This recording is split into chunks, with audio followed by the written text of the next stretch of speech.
सरस्वती महाभागे विद्ये कमललोचने विश्वरूपे विशालाक्षि विद्यां देहि नमोस्तुते।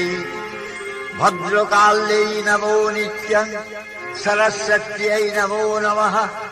वेद वेदांग वेदांत विद्यास्थानेभ्य एव च स्वाहा त्वं स्वाहा त्वं स्वाहा। প্রিয় ভিউয়ার্স, দেখতে দেখতে আজ 21শে জানুয়ারি হয়ে গেল। আপনারা জানেন যে 23শে জানুয়ারি 2026 ওই দিন যেমন সুভাষচন্দ্র বসুর জন্মদিন, ঠিক অন্যদিকে বিদ্যার দেবী মা সরস্বতীর পুজো। গতকাল আমি নেতাজি সুভাষচন্দ্র বসুকে নিয়ে লেখা শুভ দাশগুপ্তের একটি সুন্দর কবিতা আপলোড দিয়েছিলাম। আজ আমি আপনাদের শোনাব বিদ্যার দেবী মা সরস্বতীকে নিয়ে লেখা একটি সুন্দর কবিতা। আশা করি এই কবিতাও আপনাদের ভালো লাগবে। তবে এই কবিতা লিখেছেন আমারই এক বন্ধু দীপঙ্কর জানা, এবং উনি নিজেই পাঠ করেছেন। কবিতার নাম সরস্বতী বিদ্যার দেবী। তো তার আগে আপনাদের আবারও বলবো, আমার এই চ্যানেলের কবিতাগুলো যদি আপনাদের ভালো লাগে অবশ্যই কমেন্ট করে জানাবেন, এবং আপনাদেরও যদি কোনো কবিতা থাকে সেটাও কমেন্ট করে জানাবেন। অবশ্যই আমি আপনাদের সেই কবিতাও শোনানোর চেষ্টা করব।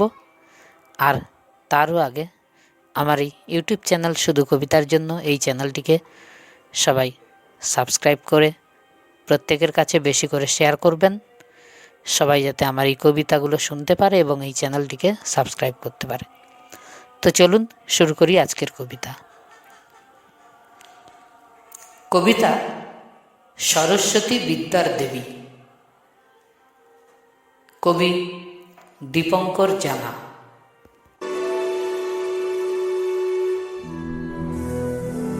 সরস্বতী বিদ্যার দেবী, দাও না মা একটু বুদ্ধি। প্রতিটা দিন কত বকান খাই, এবার মা করো একটু শুদ্ধি। তুমি তো জানো অঙ্ক ঢোকে না মাথায়, সে যতই করি আর ভরাই খাতার পাতায়। আর ইংরেজি সে যে ভারী কঠিন, উচ্চারণ করতে গিয়ে হয়ে যাই জ্ঞানহীন।